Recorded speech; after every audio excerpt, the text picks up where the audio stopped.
name is Jeremy Rabineau, and I'm the SELGRA president. I'm very happy to welcome you to this second SELGRA webinar. And for those of you who are not familiar with SELGRA, we are the student chapter of the European Low Gravity Research Association. And we aim at building a community of students in Europe around the theme of altered gravity research, whether it is in physical science or in life science. And among our activities, at least twice a year, we'll launch a call for grants where students can apply to present their research in international conferences in Europe. The next call for grants, by the way, will open next month, so you can already get prepared for this.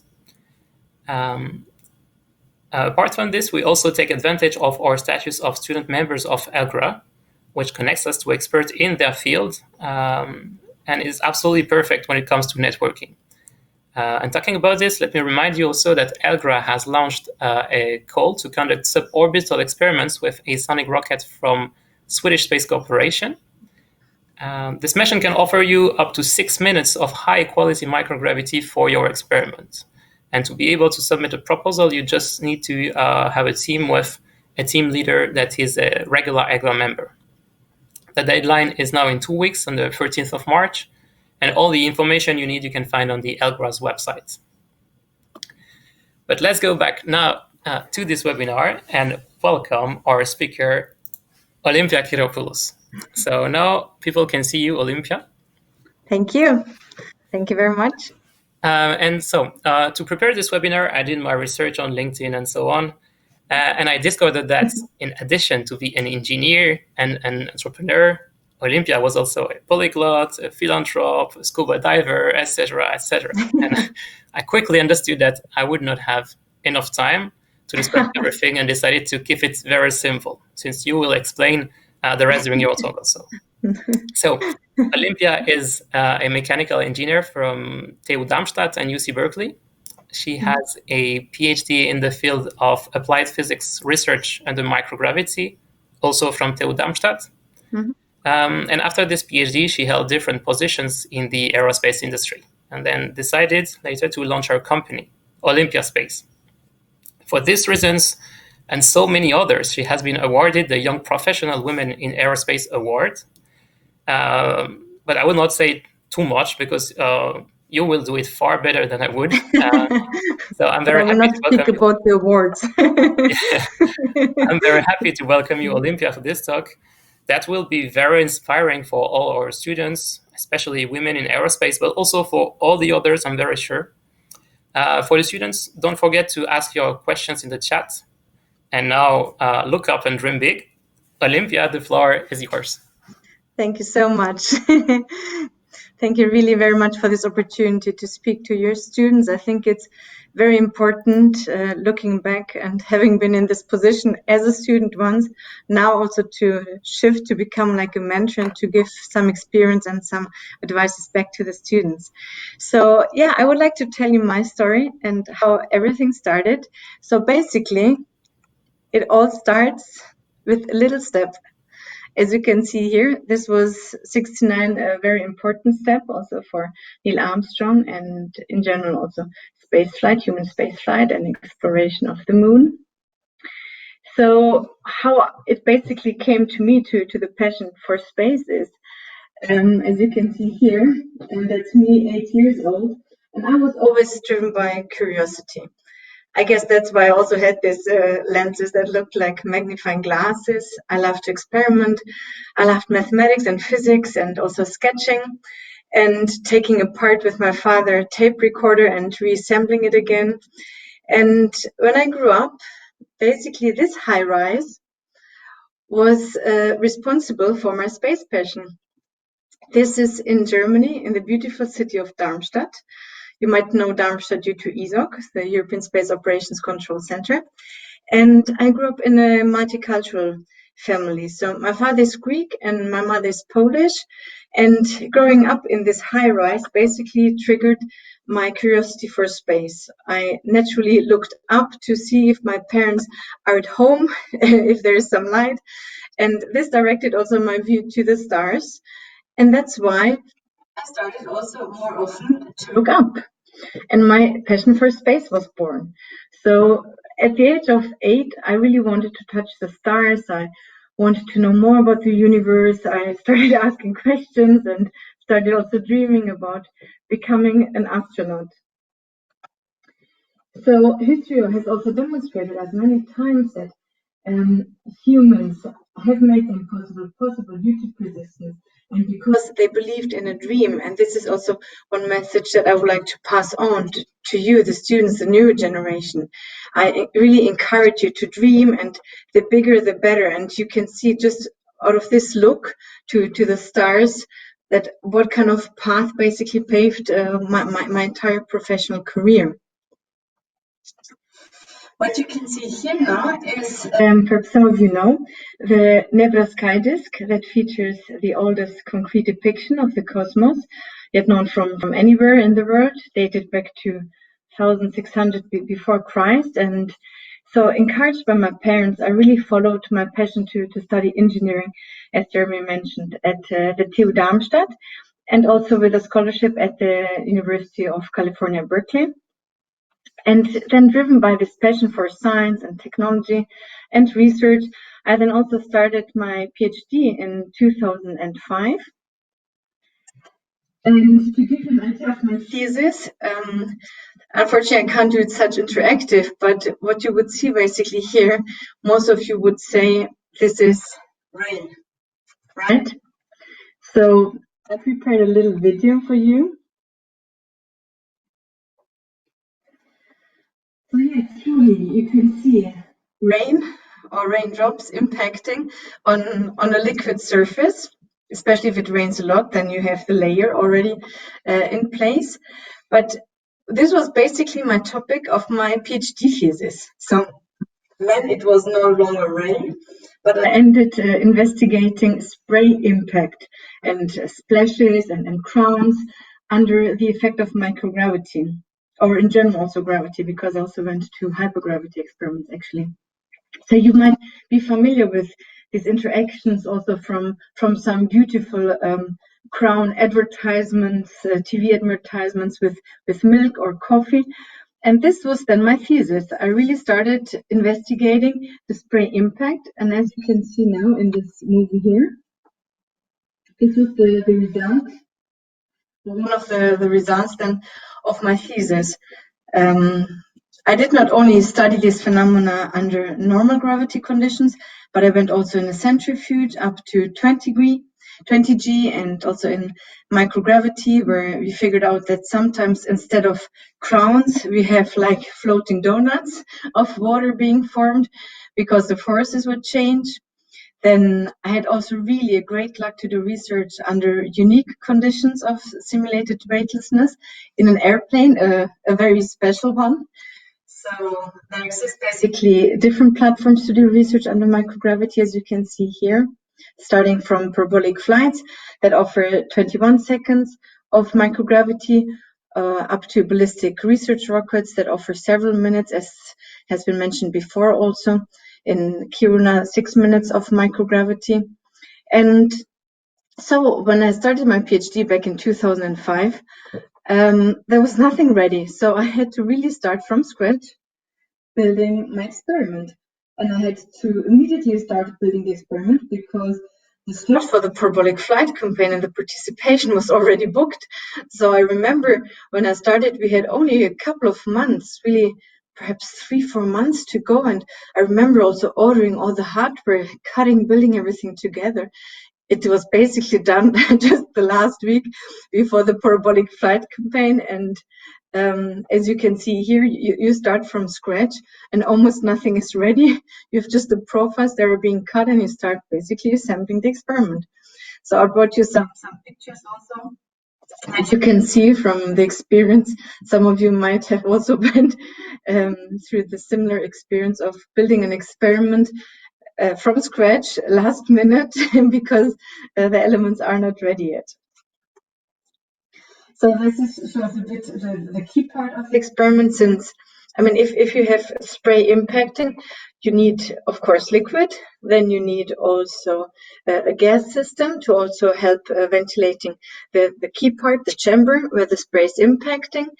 And apart from all these essential elements, of course, you have the core element, which is then the optical system and the chamber where everything happens, as you can see in this picture now. And it had to be also double sealed, of course, because you didn't want to risk that liquids exits inside in the parabolic aircraft. So here's a little illustration also that is showing you the optics that we used for this campaign. So we have had basically 3 major cameras. We have had this infrared camera that would look more on the surface pattern and also distinguish, let's say, lubricated, like cold field areas or the hot ones that are still dry zones. Then we would also have a high resolution camera that would analyze the drop size and the velocity distribution. And last but not least, then also a high speed camera for the distinguishing also of the dynamics of the liquid film. And as you can see also in this illustration, the spray was impacting on a heated target. So we were mainly focused also on not only the spray distribution, let's say, but also the cooling effect of the spray. And here is also the core again, the core element, the optical system of my payload. And yeah, step by step, experiment is getting almost ready. This was, I think, just a few days before departure, perhaps 2 days before departure. And we had then also to, of course, assemble everything regarding the like the electrical system, also the control system. This was also tricky to make sure that the heating target is not overheating just in case. And yeah, we were ready then to get on board on this beautiful zero-G airplane on the first mission with the German Space Agency, the DLR. This was back in 2005. This is really, really exciting also to arrive with the payload and then to have the experiment build up together inside the airplane and making sure that all screws and bolts and everything matches and the experiment is really ready to go.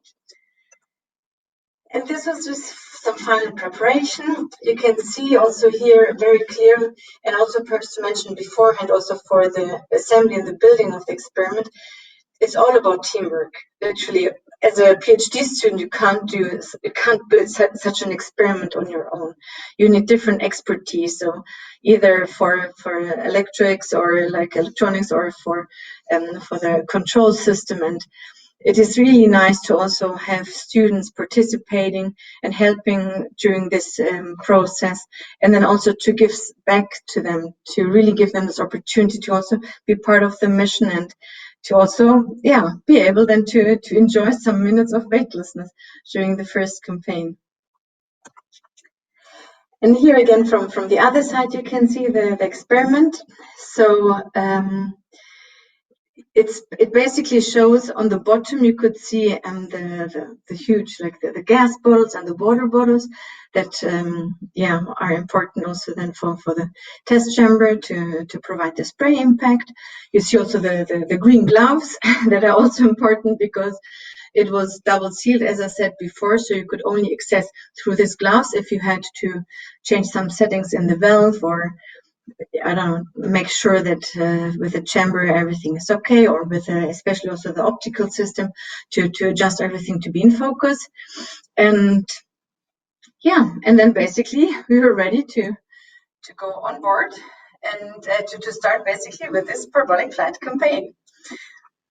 And I provided you also a video here that I like to quickly share. It's created by the German Space Agency, by the DLR, and it explains really the best such a parabolic flight where the airplane is pulled up to 45 degrees, and then at the top of the curve, everything inside the airplane is, and the passengers and experiments, basically everything is weightless for 20 seconds. And then finally there's a pull-out started again, bringing you back to, let's say, normal G conditions. So enjoy the movie. It is also in English, so it's very well explained, I must say.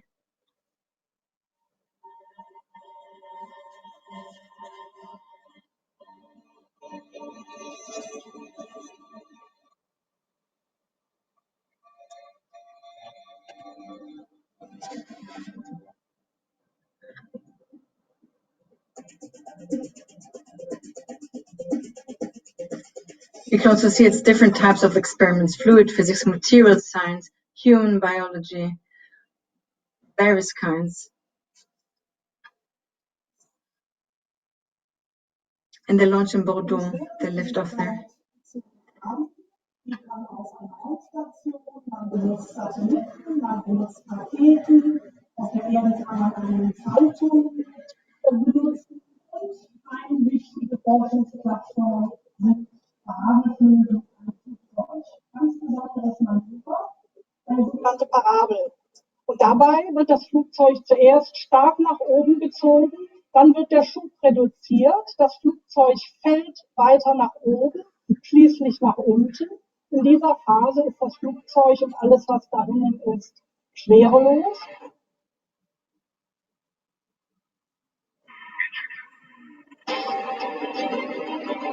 That's really the best moment when they say injection, you're like, okay, now weightlessness starts. And you can see things in your experiment and trigger everything and retrieve fundamental data for your PhD thesis.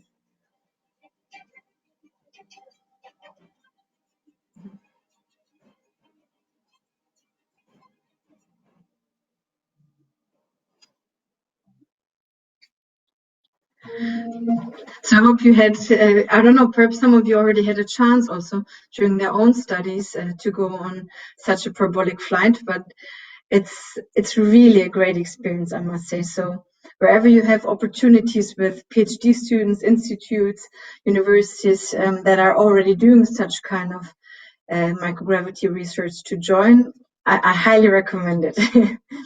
So here you can see the maneuver again of one of these parabolas. The pilot basically flies 31 times, one parabola after the other. There are many moments of weightlessness that are just 20 seconds.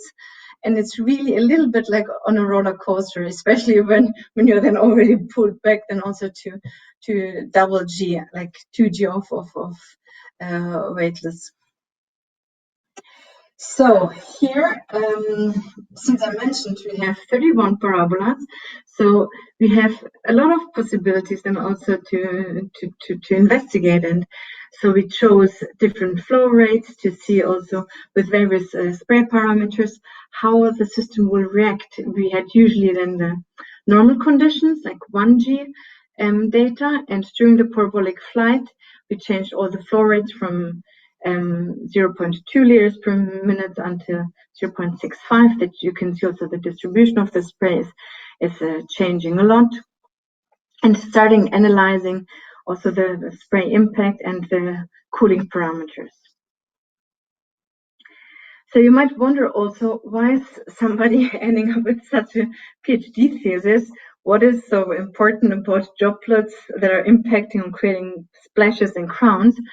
There is actually a huge amount of application interest out there, which starts, for example, with spray coating when you coat in the automotive industry, when you coat a car with a lac, or in agriculture also to protect plants. You also need to have a better understanding about how to distribute the spray in a more optimal way. Same thing in the industry of spray drying, steel production, firefighting, or also like cooling of power electronics. Same thing also for space flight. If on board the ISS or on other space missions, there is no weightlessness, you would need to have a fundamental understanding also of how the system reacts. And last but not least, also in the field of combustion. So I must say that it was really an interesting experience to do such research under microgravity conditions. I guess you recognize somebody in this picture. Back then, actually, I asked my professor. I remember after my studies, I asked my professor if I can go on board as well when I decided to choose this PhD topic. And he answered to me, "You must be on board to trigger the experiment." And now I understand what he means, because we had issues with one of the valves, and we really had to manually then always trigger and help the system functioning during the very first parabolic flight campaign. But yeah, this this picture really, I chose it because it should show you that doing research is really a lot of fun. And even more fun is actually the so-called fun parabola. It's a special one that is reserved just for fun, either at the end or you can take it at the beginning. You remember, perhaps I told you there are 31 parabolas. So basically there are 30 parabolas for doing research and one single parabola to enjoy a little bit weightlessness and to have fun. So being curious and a swimmer, I asked myself, can astronauts swim? And I will show you then also a little video that I brought. So I really had fantastic seconds during this weightlessness. Then in another campaign, because I did actually I participated in 7 parabolic flight campaigns. I also assisted to other departments or other also centers to build their hardware. And so it is a really nice experience to always go back on board this parabolic airplane and to try out then in the so-called fun parabola different things. So coming back to the swimming, as I mentioned, being curious and a swimmer, I just wanted to see if I can swim. And as you can see, I mean, not really. I just had fantastic 20 seconds of floating somehow like an astronaut. And it also confirmed my dream even more that I would like to continue this this dream. And it was really fantastic. So after that, I started building rocket experiments. So from this beautiful platform of the parabolic flight campaign, where you can really use a lot of time to, like these 20 seconds, but several days and in 30 times in a row, where you can really have a great pattern also of different flow rates and analysis. You could then really focus on what is the main field like of interest then, and with this data then, or in this focus field, let's say, to then start to go on rockets. And so I started then building rocket experiments, and my payload was launched on board the ballistic sounding rocket in Kiruna. And here you can see also the rocket experiment. So basically there are like 3-4 payloads built on top of each other, and my payload is basically the middle one, where it says like spray impact on heated surfaces by Professor Trope at TUD. And on the right that you can see then the module basically, which is then with its counting. And then again, you start preparing, right? You have your experiment shipped to Kiruna, but you have to do some final changes, adjustments also to the target, to the camera system especially. And here you can see also the core element again. And it's a nice thing also to compare now also the experiment size between parabolic flights and also this sounding rocket, because you see that during my parabolic flight, the experiment weight was perhaps, it was really half a ton, I remember, because we had to take all the liquid and gas and everything on board. And now we had really to redesign everything and to bring it into a really small platform and work with a lot of mirrors also for the optical system, because we didn't have so much space. It was literally just the dimension of a cylinder where everything had to be fit in. And yeah, this is then was my very first rocket science moment, and I really enjoyed it also, seeing how a rocket is being built together with all the systems. And also luckily I could assist and be there live during the launch. Also, this was back in 2008 then, to be part of this Texas 45 campaign. Texas, by the way, it's derived from a German explanation. It says technologische Experimente unter Schwerelosigkeit, so technical experiments under weightlessness, and the launches are in northern part of Sweden and in Kiruna. And then the experiment returned again. So we took apart our payload, we retrieved the data, and as you know, this is then where really the PhD, like the study and the research and everything starts, where you have to go through all the data and start doing building up theoretical or numerical models, do some simulations, and conclude something out of your thesis, basically. And back at this time during the PhD, the only available launcher that I had to do research under microgravity was basically, for a couple of minutes, this sounding rocket on the left that you can see launching Kiro now. And since they flew only once or twice per year back then, we had to wait some years until my experiment could really fly. So basically 3 years after I started my PhD. And this was also a bit in the period where the paradigm shifted from old space to new space. It started also having a big difference and providing huge impact on costs and of flying payloads, and also in the time to accomplish such a mission. So on the right-hand side, you can see the Blue Origin rocket, the New Shepard, who also started being built in that decade.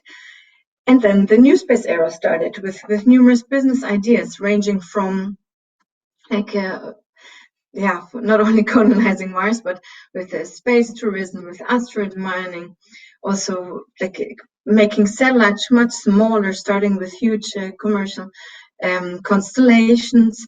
And this was the moment where I think my entrepreneurship way of thinking was a little bit triggered. I could see that there are new spacecraft, as you can see in this slide, that were built with various design approaches. And I could see that there is something changing, and it might be worth it to also see how this new space era or these opportunities are coming up in this new space era. So you can see also that there were different possibilities of reaching space, either in a spaceship like this one here. This was from the company EXOS. It was called the Link, this vehicle, taking off horizontally like an airplane, and then flying into space basically, and then also landing again similar to an airplane. Here's the interior view of the EXOS Lynx vehicle. So this spacecraft was supposed to be manned, similar also to this one here from Virgin Galactic. This is the Spaceship 2. This is also aiming to cross the threshold to space with payloads, and to also bring payloads or space flyers into space and provide them this beautiful view of Earth's curvature, and then returning back. What I have also brought for you is like a little illustration of the flight profile provided by Virgin. And again, this is one of the possibilities and models how to reach space, to take off like a normal airplane, to reach space, and then to re-enter and glide back, and then to land again on a spaceport, basically.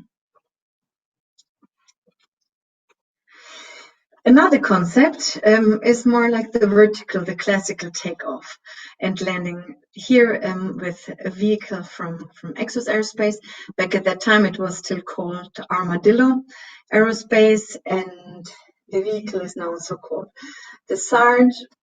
So we had a mission back in 2012.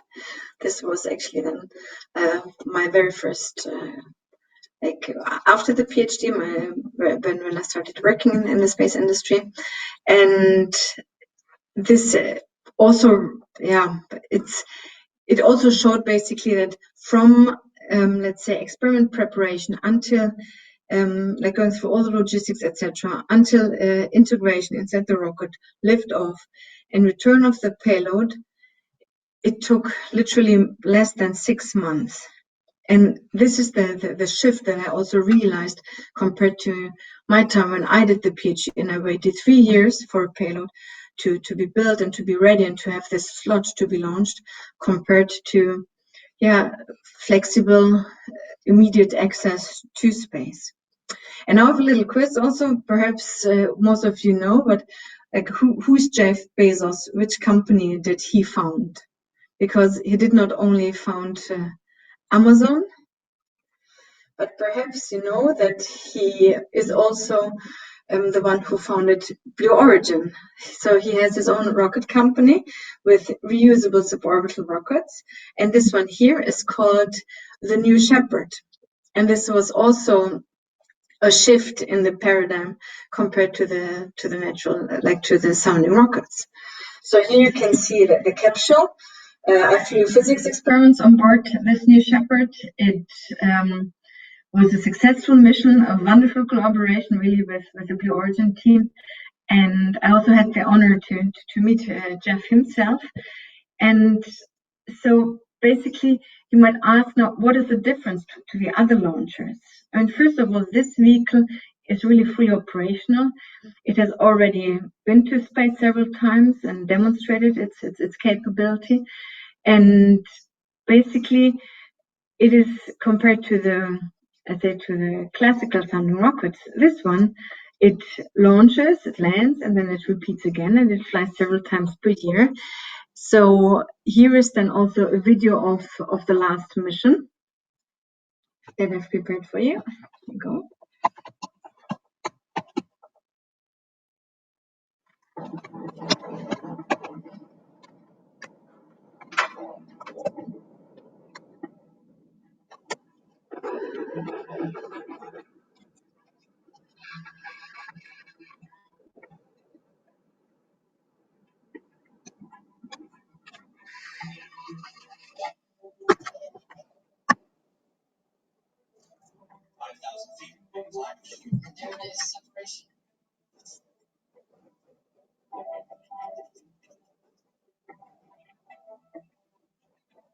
So you can see basically that the rocket consists of the booster and then also the capsule on top.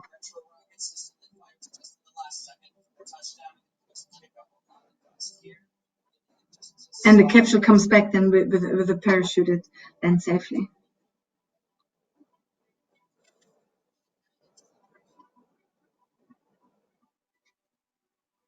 This was a mission back dedicated to an escape test. And this was when they flew or made some, let's say, test flights for future space flyers.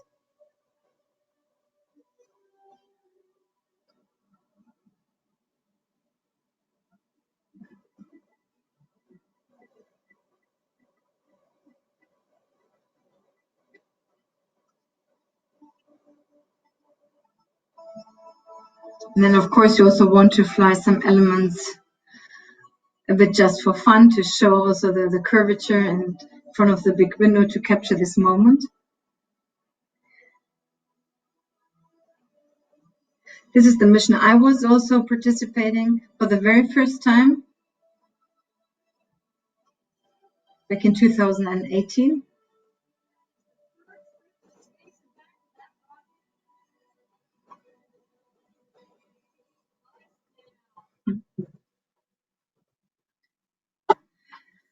So I hope you enjoyed this video.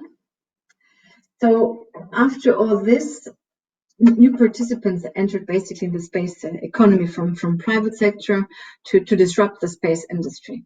And I think this is also the reason why I decided back then to create my own company, OLYMPIASPACE. And was it easy, you might ask? Clearly no. But I was leading beforehand complex international space projects, and I was always driven by my passion for space. And at that time, then my job has clearly become a vocation. So I was also considering back then that failure has become an option. And it is fundamental also learning, a fundamental learning mechanism to reach success and reliability, also if you go through failure. I'm not sure if you know this video. If not, perhaps you can go through it very quickly. It's basically why it's a bit ironic from SpaceX, but it really shows also how much they were struggling, and at the end that it was really worth it.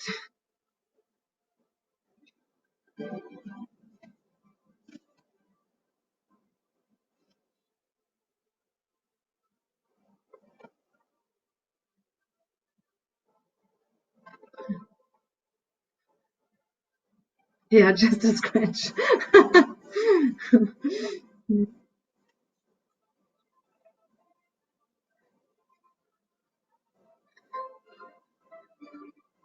Well, at least, yeah, it hit the target, but not in one piece.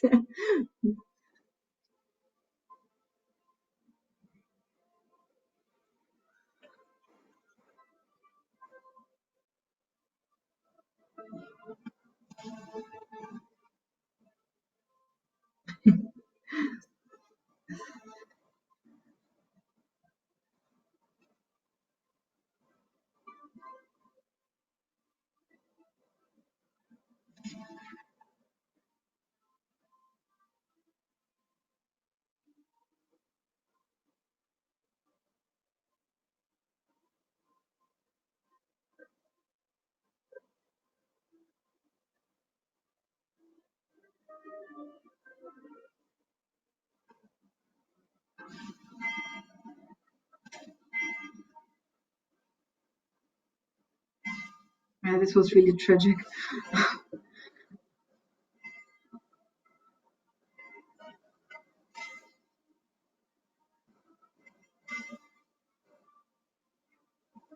And there you go then. First successful landing after many years, and then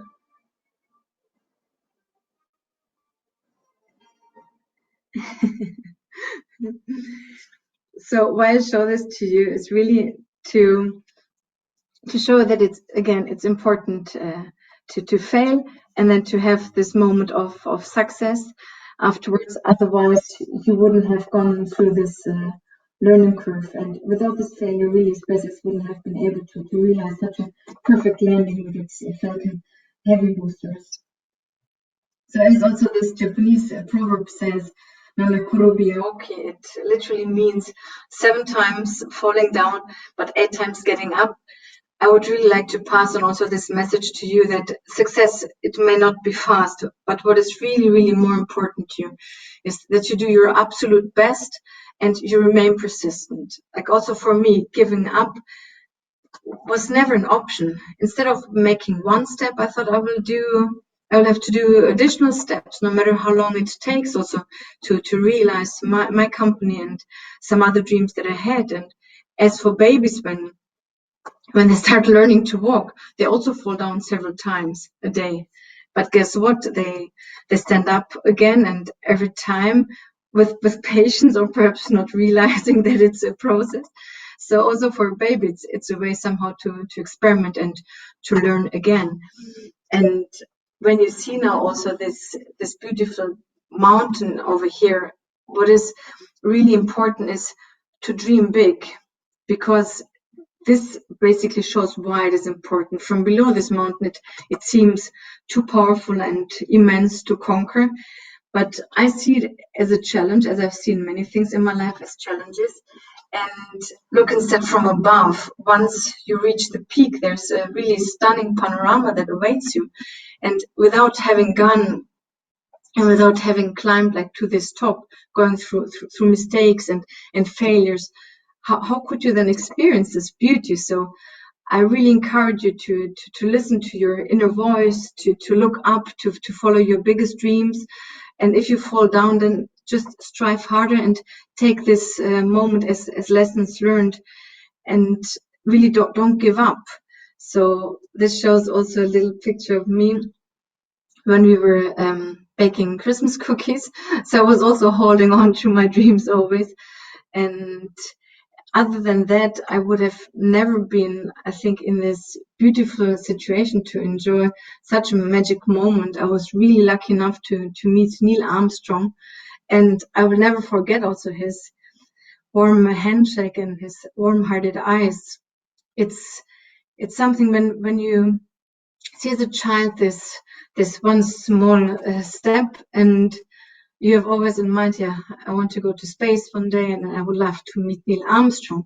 How realistic can it be? And then looking back now through all this, professional career path, it's amazing how all these puzzle pieces come together to, just from a look to the stars to then have opportunity to do research under microgravity conditions, then to be part in rocket campaigns and to support also other students to share all these moments, and at the end to even be lucky to have such a special and magic moment with the first astronaut to step on the moon. So my message to you is basically, I would like to conclude my presentation with this captured moment, that we're all together on this blue marble.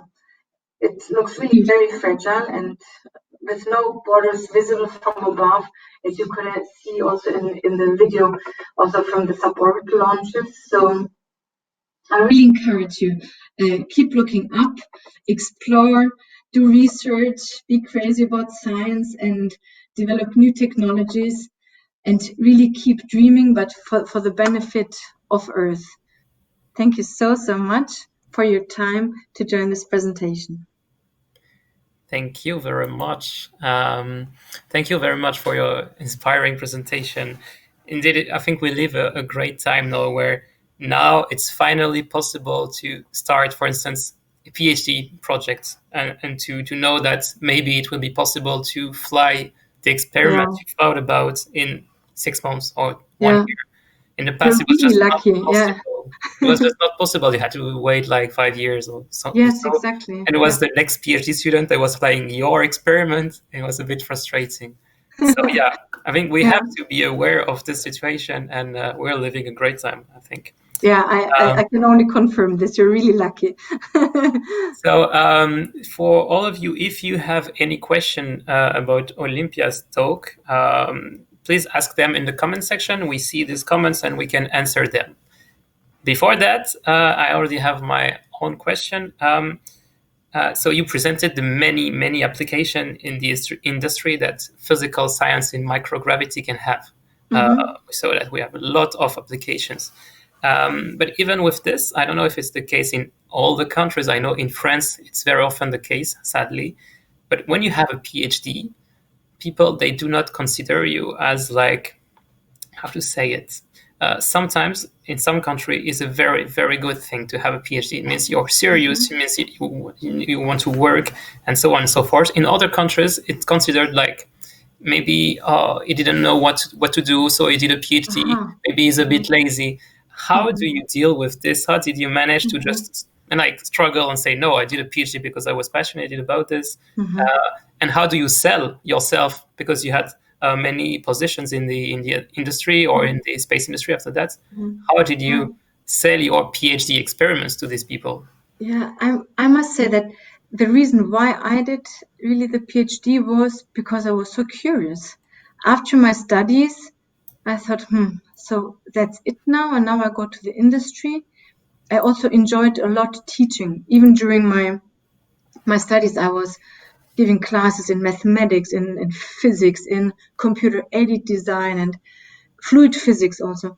I really enjoyed having the auditorium full of students and speaking to them in a language that they do understand. And I think this was also one reason why I really chosen to do the PhD, to really have the option at the end if I want to become a professor. This was step one. But I must say that after the PhD, I agree with you. It depends on some countries, and it's still a little bit in the minds of, well, you do PhD and then you're stuck to the academical path. But I think that for you all, it's really much easier, because now the space industry, or in general the industry and technology, it has changed a lot. Back in my time, like I did my PhD 2010, I finished it. I started in my very first job. So this was a different era 10 years ago. It was more academic approach, etc. But you can already see perhaps that also your professors in the departments, they also have a different approach with cooperating with industry, etc. So this is something that you also start being connected to it. I would really encourage you, if you like, or if you consider becoming a professor, or you like doing research, then do the PhD. It's a wonderful phase in your life that you will never have a chance to go back easily. If after your master, you go directly to industry, and then you might think to go back to academia. Yeah. Yeah, And sure.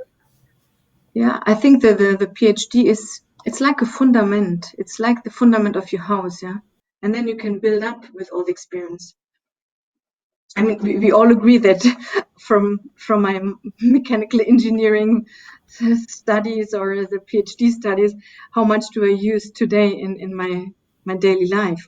It's perhaps only 10%, but I Yeah, have a basic knowledge, and I need to apply this knowledge, and this really helps me then also now with the company to approach customers, because they trust me. They see that I know, that I have been on the other side, on the research side, on the customer side. So then I can speak to them also in a different way and convince them differently. Yeah, yeah, definitely. So apparently, I'm not the only one there to be very impressed by everything you've done. As I can see in the comments, you have done so many things. I mean, most of the objectives that you set, you managed to do it, even if it was first doing one failure, two failures, but at the end you managed to do it. yeah. In this context, Elia Sharif is asking, what is next for you? What is the next challenge? What do you want to do now? Okay. Actually, yeah, I think Ilya also knows me a little bit. So stagnation is a bit boring for me. So I really like to take new opportunities and also to give things back. So actually, can you still see my screen? What I'm actually doing, or what I did last year, is I created also a foundation. So I created these 5 little rockets over here, and collected messages from kids from all over, like 180 countries, and sent them to space. So from either it's like educational, ministry events. This was in Latin America last year. Then I also had the chance to go to a Lego competition. And so I created this project basically, where, let me see if this video works.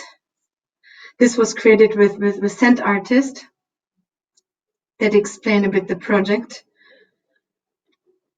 So whenever there's an opportunity, I travel around the world. I go to schools, I speak to conferences about the importance of, also like to you, to look up and to dream big. And so collect all these paintings from the kids, and then they put them inside the colorful rockets. It's basically 5 rockets standing for 5 continents. And then I bring them to the launch sites and integrate them.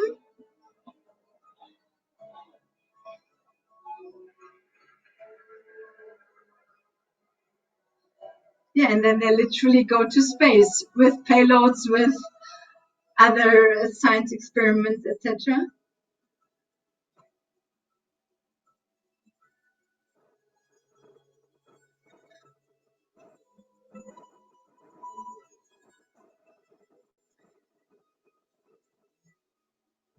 And then starts the main job, collecting all these space messages and bringing them again back to the schools and providing the kids a lifetime memory to see that something has touched the stars.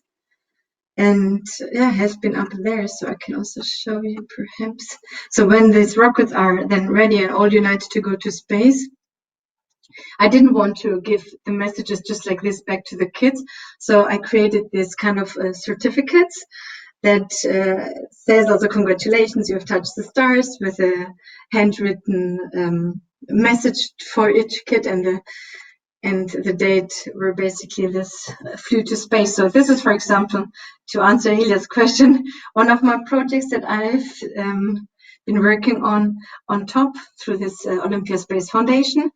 And other than that, I'm really happy to continue flying student payloads or other experiments to space, to provide them this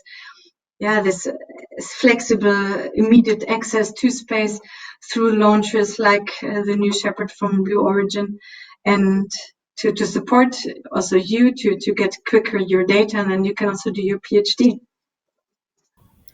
Yeah, fascinating. I mean, like there are people in the comments asking how to get involved with this foundation. It's amazing project, I think. Well, you can just write me, and then I can send you. If you tell me you need, I don't know, 500 cards, I just send them to you. You distribute them to the schools, or I fly to wherever you are, and then I can collaborate. So yeah, just contact Olympia, or you can Yes, just pass by contact SELGRA, me. and we just forward the email. Yeah, I think this has a very, very important role, like to inspire people to make them. I mean, we see that in the movies also. I think also we live in the perfect time, because we see that now things are changing. You see, for instance, for women in space, things are Yes. changing. The last selection of NASA astronauts was with 50% of women. We had not a long time ago the first 100% women extravehicular activity. So for children, for girls to get involved in space, it's very, very important, I think, these projects. Actually, there are many, many questions. So I will go with the next one. So, if you want to get your research, close to space-related companies, to make your research interesting for space companies, what is your advice to do this, to become and to orient your research so that you get interesting for space-related companies? That's a question from David from Poland.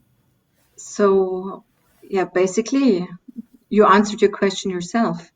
You just have a very good concept and idea of your science.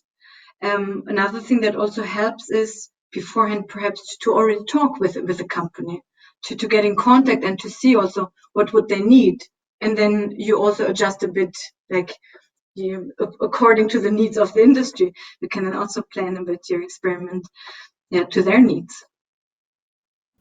Okay, and what do you think are the next challenges, the next barriers to make space even more accessible than it is right now becoming?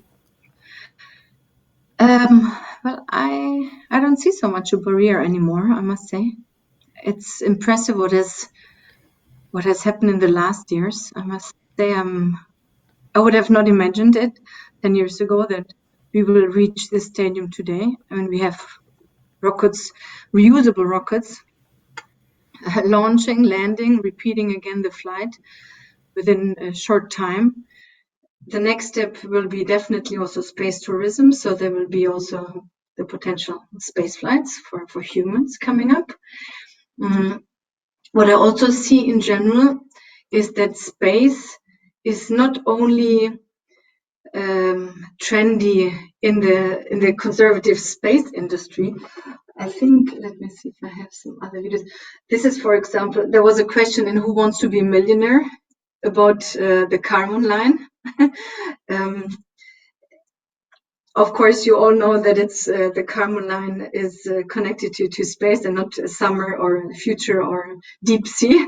So this is something you see that space becomes a bit more prominent in quiz questions. Then this one, for example, was also done with the help of artificial intelligence. You can also see a artificial intelligent Van Gogh with satellite images.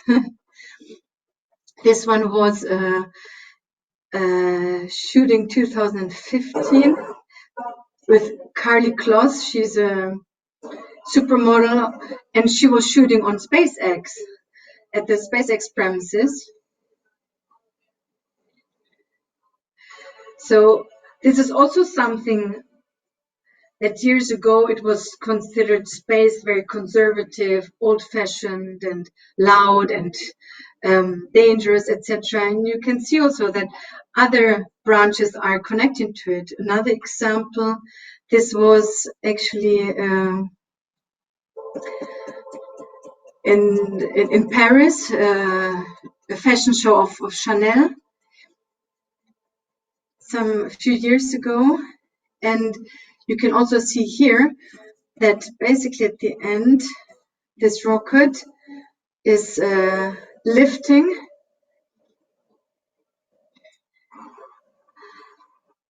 off, in Paris, in one of the huge museums. So in this fashion show, space mission has become also a major topic.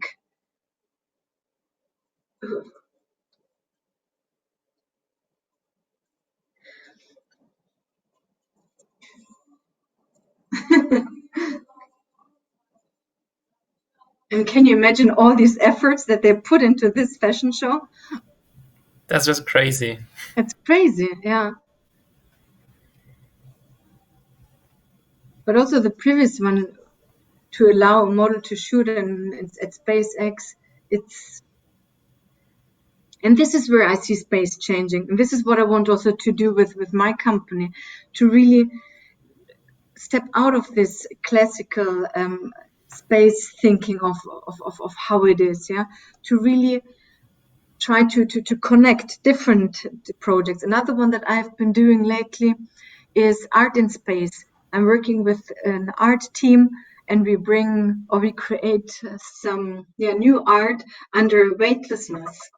And then this might be, we will see now, perhaps shown in one of the biggest museums, and then it attracts the non-space industrial people out there who are interested in design and art, and they think, wow, there's something in space that's really cool. So they feel again also some immediate connection to space.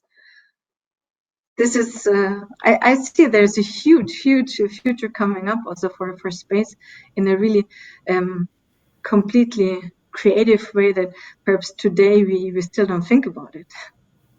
Yeah, sure. It's a good thing that you talk again about your company, because people are curious also about this, because not everyone is launching his or her own space agency. So what is exactly the purpose of your company regarding, for instance, do you plan to have scientific space missions? Did you already do such missions? Yeah, can you please talk about this? Yeah, sure. So all in all, OLYMPIASPACE is really offering an end-to-end service from picking up the experiment, preparing everything, going through logistics, legal requirements to the launch site, integrating and making it ready for launch, and then returning the experiment to the PhD student or to the university or customer again. And all this again being done within a few months instead of years. So I've had already some successful missions with Blue Origin. It was a great experience. This was mainly for scientific reasons, it's true. But the goal of OLYMPIASPACE, and that's why also I call it a commercial space agency, is really to break the space paradigm, to offer also space access that is flexible at much lower cost than it was years ago, not only to the research and science and community, but really also to artists, to designers, to people who want to shoot something into space, to the non-conservative or non-classical research community, let's say. And I think this will really grow in the next years, once these flights will also become available for space flyers, and it will also change a little bit the mindset in commercializing also space. Yeah, so it's definitely in this context of NEWSPACE, it's the exact place to look for information and for flights. Yes. We have a question also from Tanya. First, very nice. I chose to study spray impact for my PhD. Yeah, well, you can see the question. You don't choose it. you literally don't choose it. I was after my master, basically back then it was still a diploma engineer. There was no PhD topic for me, and originally I was a bit disappointed. I thought, so now the topic that I actually wanted to do my PhD and I had to continue with the wind tunnel experiments and the airplanes was already taken by somebody else. So I thought, okay, let's see it as a chance then, and travel first around the world for almost a year with a backpack all alone. And then during this time, I was keeping in touch with my professor and always saying, so is the new topic coming up, etc. And this was one of the topics he suggested. Basically, it was pure coincidence. It was a topic that was provided, and I could select out of different topics what I want to do, but I did not choose it myself. It was really something that a program through the German Space Agency that got approved, and they were looking for a PhD student to do it. But it was really funny because as a child, I always swam. I also liked the rain. I was always observing the droplets and trying also to keep like a little drop on my fingernail to see how the fluids will react, etc. as a child. So it was nice and a little bit of karma then that this topic came back to me in a professional way to analyze it. So yeah, in a way you were very lucky with, maybe it came by chance, but at the end you were very lucky with life is like this, I guess. Yes, but it's like also as Tanya said, like if I knew right away that it would lead me to be involved with space. No, not really. I knew, of course, that this experiment had to fly on this parabolic flights. I had seen in some documentations on TV these NEWSPACE people in their blue suits and doing experiments, etc. So I thought, okay, perhaps this could be worth it doing it one day. But you literally can't plan so much in advance. It was a nice coincidence. However, today I think it's also a bit different. I see that students, when they have good ideas and they have already some contacts in industry, connected with space industry, they can go to a professor and already suggest something. Whereas for me, it was back then not so easy to suggest something because the means were already given and supported through space agencies and other ministries. So I really had just to choose. Apparently that was a good choice. Yes, It was really good. Yeah. Okay. So I think we reached the end of the questions. I would like again to thank you very, very much for your talk, very inspiring talk. I think you raised the interest of many people, as we can judge from the questions we get. So thank you again, and wish you the best for the future for your company and for all your future projects. Thank you really so much, Jeremy, and thank you also to all the students and the SELGRA community.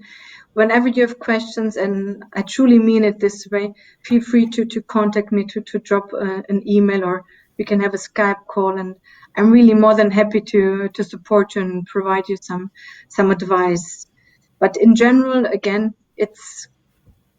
you can't plan so many things. You must be really also lucky sometimes, and definitely also persistent, and have some patience and take things as they come. It might have a reason why you had to do this deviation, and then you come back to your original dream. So don't give up, really, and stick to it and look to the stars, because today we look too much often to these mobile phones. Yeah, we do. Look more up to the stars. Okay, so thank you very much. Thank you also everyone for watching, and bye-bye.